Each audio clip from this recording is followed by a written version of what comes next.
Rain bullied the neon on a dangerous street, turning puddles into trembling mirrors. Beneath an awning, James Carter hugged his threadbare jacket and watched steam rise from the diner's vents like ghosts escaping. He had medals once, tools once, a front door once. Tonight he had hunger, a stubborn heartbeat, and a promise he'd made to himself: don't beg, earn. Headlights smeared across the wet pavement when a group of 20-somethings piled out beside a silent Mustang. Laughter cut through thunder. Jake, all swagger and fresh sneakers, slapped the fender. Dead again, he bragged to his friends. The hood popped, the engine coughed, then quit like a bar band missing its cue. James stepped from the awning. He kept his hands visible, voice low, careful. Can I fix it for a meal? They turned in a slow, practiced circle of disbelief. A fry arced from Jake's fingers, landing in a rainbowed puddle. Buddy, you can't even fix that coat, someone said, and the others barked. Only the girl with rain-slick hair, Emily, didn't laugh. She watched James the way mechanics watch gauges. Lightning washed the alley white. For a moment the years fell away, and James saw a Detroit shop floor, blueprints taped to glass, his name on patents before they were taken, his hands teaching engines to breathe. The smell, oil, ozone, coffee gone bitter, struck like a photograph. He palmed the fender, listening. Belt too slack, plug wire loose, vacuum leak whispering near the throttle body. Machines speak if you let the rain quiet you. I meant a real trade, he said softly. Thunder rolled. Emily's umbrella tilted toward him. If you can start it, I'll buy the meal. James nodded. Somewhere under the storm, a legend cleared his throat. He reached for the tools. The night held its breath and waited. Rain hammered the cracked diner sign until its neon, E, flickered and died, leaving only, Din R, glowing red against the black sky. The air smelled of wet asphalt, fried grease, and cigarette ash. James Carter wiped rain from his lashes as he bent closer to the Mustang. The car was a proud beast gone sick, its chrome dulled, its throat gagged. He felt sympathy for it in a way he hadn't felt for himself in years.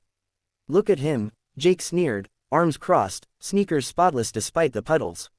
His friends crowded around, 2 boys, 1 girl, all carrying the arrogance of youth. Dude thinks he can magic this heap alive for a sandwich. Their laughter mixed with thunder, sharp and mean.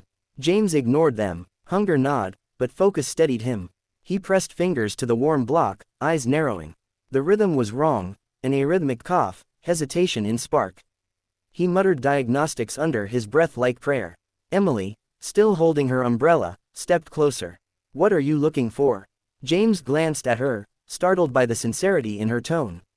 Listen to it, the engine talks. Misfire in 2 cylinders, loose ground wire. Whoever worked on it didn't tighten down. Jake scoffed. Translation. Old man wants fries. He plucked a fry from Emily's forgotten tray and shoved it in his mouth. Come on, start the comedy show. James's hand trembled slightly as he reached into the bay. The tools weren't his, only a rusty pair of pliers borrowed from the diner's cook after James had swallowed pride and asked. His reflection in the chrome bumper startled him.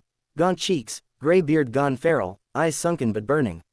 He looked nothing like the man on the magazine cover decades ago, the inventor, the engineer, the legend whispered in Detroit bars. Careful, Emily murmured as lightning tore open the sky. James tightened the ground wire, adjusted the slack belt, fingers moving with muscle memory faster than thought. Raindrops hissed on hot metal. He wiped grease on his sleeve, then closed the hood with a click that echoed like a challenge. Try it now, he said. Jake rolled his eyes but slid into the driver's seat. He turned the key. For a heartbeat, only rain answered. Then the engine roared alive, smooth as a sleeping lion exhaling. The vibration purred through the ground, commanding silence. The group froze. Emily's lips parted, a whisper of awe escaping. Jake's grin faltered, pride bleeding into something darker, confusion, maybe fear. James stepped back, chest heaving with more than breath. For the first time in years, the storm outside seemed quieter than the storm within. He had earned the meal, but more than that, he had reminded himself of who he was. Emily spoke first. That was impossible. James shook his head. Just experience. But the way they stared at him said otherwise. The night had shifted, and none of them knew just how far it would fall. The engine's steady rumble was the only sound louder than the rain. Steam curled from the exhaust, dancing like ghosts above the wet pavement. Jake sat frozen behind the wheel, hands still on the ignition, pride curdling into silence. His friends shifted uneasily, their earlier laughter drowned beneath the undeniable growl of a machine reborn. Emily stepped closer, umbrella forgotten, rain soaking her hair until it clung like dark silk to her cheeks. Her eyes stayed on James.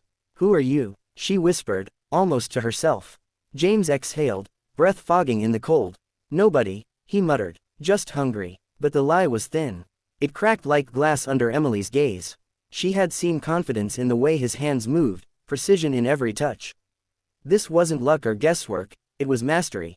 Jake slammed the door and strode back into the rain, masking unease with bluster. "Yeah, okay, old man got lucky. Doesn't change anything. You want a meal? Go beg inside. We don't owe you." His words cut sharper than the storm. James stiffened, hunger warring with dignity. He could taste the grease and coffee through the diner's vents, could hear the clatter of plates inside, each sound a reminder of his empty stomach. But he would not crawl. Not tonight. Emily frowned. "You made a deal. He fixed it. You owe him." Jake's jaw tightened. "I don't owe trash." The other boys laughed nervously, but not as loud as before. Something about James unsettled them, the quiet authority in his posture, the way the Mustang responded like a loyal soldier to its commander.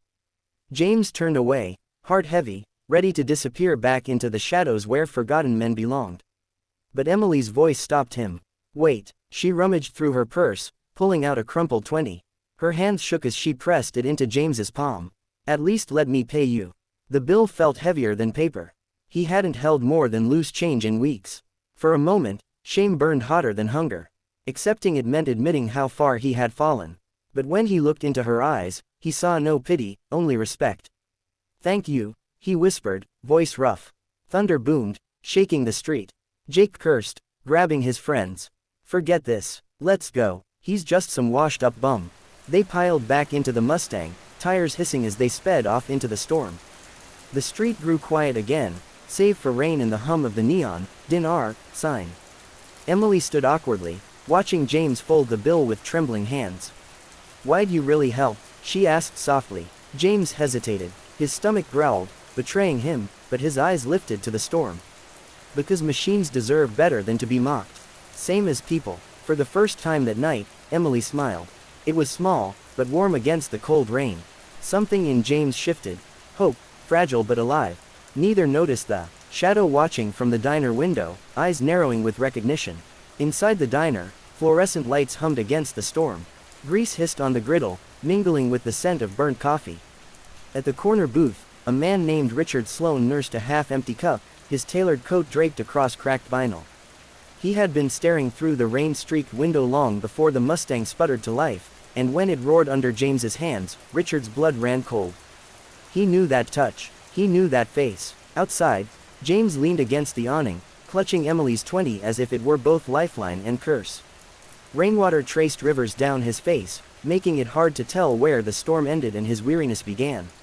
Emily stayed close, umbrella tilted, curiosity burning brighter than fear. "You've done this before," she pressed gently. "Not just fixing cars. The way you moved, it wasn't the first time." James shifted uncomfortably. "A long time ago." Richard's chair scraped as he stood. His reflection glared back at him in the diner's cracked mirror, older, heavier, but still carrying the arrogance of Detroit's corporate elite. He threw money on the counter and stepped into the storm. Emily noticed him first, the sharp lines of his coat cutting through rain. "Do you know him?" she asked. James's stomach nodded. He hadn't seen Richard Sloane in 30 years, not since the day his patents, his life's work, had been stolen by Sloane's company. Engines James had designed now bore Sloane's name, fortunes built on betrayal while James spiraled into obscurity.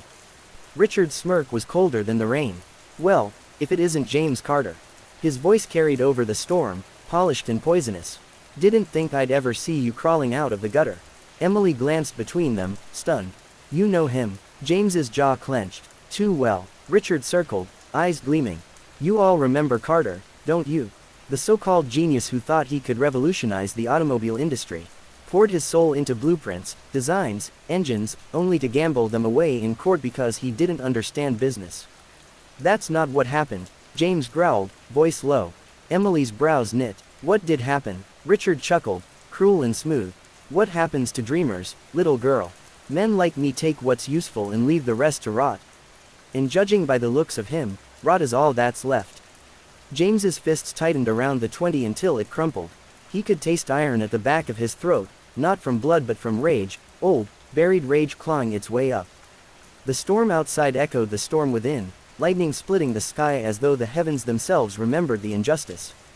Emily took a step closer to James, shielding him with her small frame though she knew she couldn't stop the verbal blows. "He doesn't look rotten to me," she said firmly. "He looks like someone who deserves better." Richard's smile faltered, just for a moment. He hadn't expected resistance, not from her, and not from the ghost of a man he thought destroyed. The night was no longer just about hunger. It was about history demanding to be heard. The rain thickened, turning the alley into a river of shining black glass. Neon bled across puddles, red and white trembling like wounded stars. James stood still, chest heaving, as Richard Sloane circled him like a predator reliving an old victory. "You think fixing a broken-down Mustang changes anything?" Richard sneered, coat collar pulled high against the storm. "You're still nothing. You always were." Emily's fists tightened at her sides. She had never seen cruelty this naked, this deliberate. "You don't know him," she snapped. Richard laughed, a sharp, metallic sound. "Don't know him. I built an empire on his failures. He was brilliant, yes, but naive. Thought the world rewarded honesty. Thought patents protected him. He signed papers he didn't understand, and by the time the ink dried, everything was mine. His engines, his legacy, his future." James swallowed hard. The memories tore through him, the sterile courtroom, the smirk on Richard's young face, the silence of friends who didn't defend him. He remembered walking out into the rain that day too, suit soaked, pockets empty, pride shattered. Emily turned back to James. "Is that true?" His silence was answer enough. But then, voice low, he spoke. "I was a fool, trusted men like him, believed passion was stronger than greed. And when I fought back, they buried me. Blacklisted me. No shop would hire me. No bank would touch me. So, I disappeared." Richard clapped mockingly, rain dripping from his manicured fingers. "And here you are, Carter, the great legend, reduced to begging for burgers in the gutter. Poetic, isn't it?" Emily shook her head fiercely. "No, you don't see it, do you? He's still more than you'll ever be. He didn't just fix that car. He made it breathe again. You stole his name, but you'll never have his gift." For the first time, Richard's mask cracked. Anger flickered beneath the polished exterior. "Careful, girl, you don't know the world you're defending." Thunder boomed, drowning the silence that followed. James straightened, water streaming from his beard. For years he had bent under the weight of shame, but Emily's words struck like a spark in dry tinder. His shoulders squared, voice steady. "She's right. You can steal a name, Sloane. But you can't steal hands. You can't steal soul. Every machine I touched, every design I dreamed, still carries my mark. You know it. That's why you're here, because even in rags, I haunt you." Richard's smirk twisted into a snarl. "You're nothing but a ghost." "Maybe," James replied, stepping closer until only rain separated them. "But ghosts don't die. They remind the living of what they've done." Emily's heart pounded. The storm seemed to lean closer, listening. For the first time, she didn't just see a homeless man. She saw a warrior stripped of armor but not of fire. And Richard, for all his power, looked suddenly small against the man he thought he had buried. The storm refused to relent, sheets of rain drumming against rusted trash cans in the hood of the car James had just brought back to life.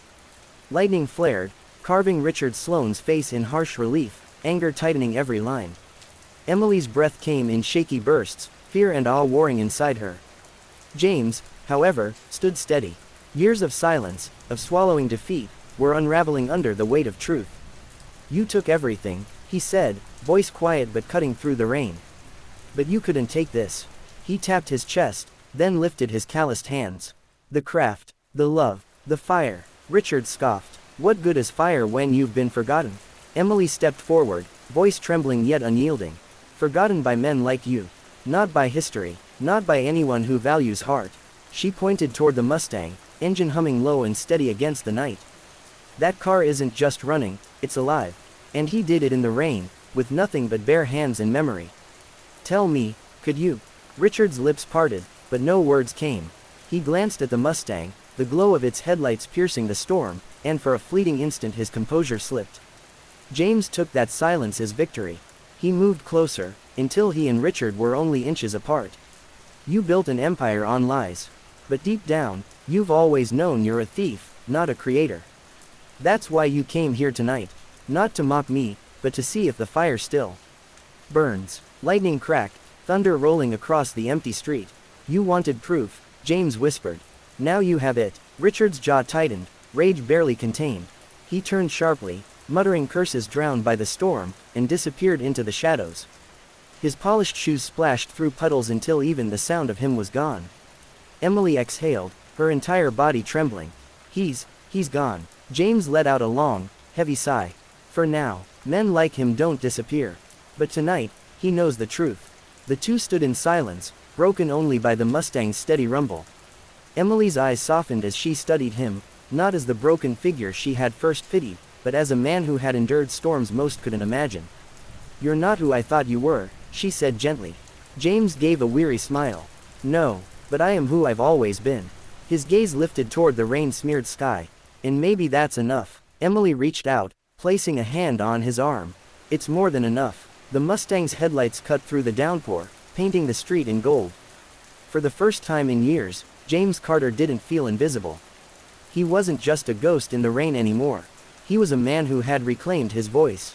And as the storm slowly began to ease, Emily realized she had witnessed something extraordinary, something the world had nearly forgotten. The rain finally slowed, dripping from the edges of the old Mustang like tears from a survivor. James stood beside it, shoulders hunched but spirit unbroken. For years, he had been just another forgotten veteran, a shadow drifting between cold streets and colder stairs. But tonight had been different. Tonight, his silence had been shattered. Emily leaned against the car, her eyes soft with admiration. You know, people need to hear your story, she said quietly. They think you're just a name lost in the past. But you're more than that, you're living proof of resilience. James chuckled softly, the sound rusty, unused. I'm just a man who remembers how to fix engines. No, she corrected gently. You're a man who remembers how to live, even when the world tried to forget you. For the first time in years, James didn't feel the weight of failure pressing on his chest. He felt lighter. Maybe Emily was right, maybe he wasn't finished after all. As the storm clouds parted and a fragile moonlight broke through, James slid into the Mustang. The engine purred, steady and alive, like him. And for once, he drove not toward the past, but toward tomorrow.